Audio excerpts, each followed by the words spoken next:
বাসায় পড়ে থাকা পুরানো কাপড় দিয়ে আজকে একটা অনেক কাজের জিনিস বানিয়ে ফেলবো। স্টুডেন্টদের জন্য এটা অনেক কাজে আসবে।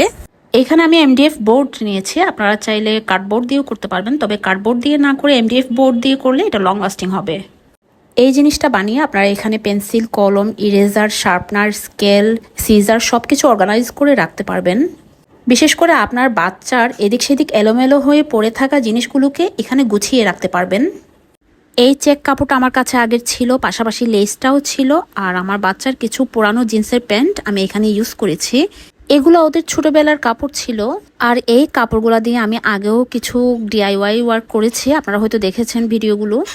এখন অনেক আপুরা বলবে আপনাদের বাসায় এত কিছু পড়ে থাকে। আসলে আমরা যেহেতু ডিআইওয়াই ওয়ার্ক করি, তো সেহেতু আমরা বেশিরভাগ কাপড় চোপড় পোড়ানো এগুলো ফেলে দিই না, আর যেটা দেওয়ার মানুষকে দিয়ে দেওয়ার সেটা দিয়ে দিই, আর যেগুলো আমার কাজে আসবে সেগুলো আমরা রেখে দিই।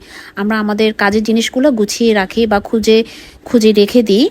আসলে এটাই স্বাভাবিক, আমরা যেহেতু ক্রাফটিংয়ের কাজ করি তাই আমাদের চোখ সবসময় এমন জিনিস খুঁজে যেটা দিয়ে আমরা কিছু একটা বানাতে পারবো।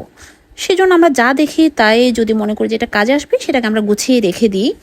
এটা ছিল জিন্সের প্যান্টের পায়ের নিচের দিকের অংশ, এটা জয়েন ছিল না, সেজন্য আমি হটগ্লু দিয়ে এটাকে জয়েন করে নিয়েছি। এখানে আমি জিন্সের প্যান্টের যত পকেট ছিল সব পকেটগুলোকে ইউজ করেছি। আমি পকেটগুলোকে কেটে নিয়েছি, তারপর এগুলোকে আমি হটগ্লু দিয়ে সেই বোর্ডের উপরে লাগিয়ে দিয়েছি। আমি এখানে যে কাপড়গুলো ইউজ করেছি এমন না যে সেম কাপড়টাই আপনাকে ইউজ করতে হবে। আপনার বাসায় যে ধরনের কাপড় থাকবে, এখানে প্রিন্টেড কাপড়ও ইউজ করা যাবে, এক কালার কাপড়ও ইউজ করা যাবে।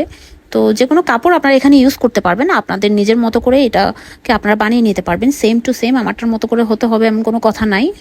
কথা হচ্ছে আমি আমার আইডিয়া আপনাদের সাথে শেয়ার করি, আপনাদের ভালো লাগলে সেটা নেবেন, আপনাদের ভালো লাগলে আপনারা সেটা বানাবেন, আর ভালো না লাগলে ইগনোর করবেন।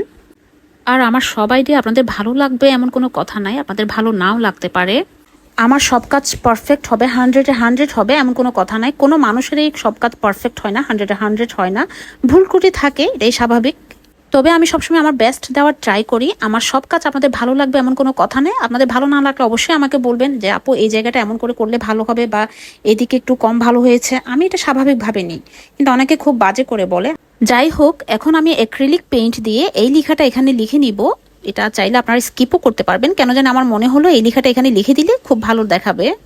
আর লেখাটা নিচে আমি একটা ছোট্ট লাভ শেপ এঁকে দিব, এবং এটাই হচ্ছে ফাইনাল লুক। ফাইনাল লুকটা আপনাদের কেমন লেগেছে আমার সাথে শেয়ার করবেন। এটা স্কুল পড়ুয়া বাচ্চাদের পাশাপাশি সবারই কাজে আসবে, সবকিছু এখানে গুছিয়ে রাখা যাবে। এখন অনেকে বলবে ড্রয়ারে রাখলেই তো হবে, তবে আমি মনে করি এভাবে রাখলে দেখতে সুন্দর দেখাবে, হাতের নাগালেও থাকবে, চোখের সামনেও থাকবে।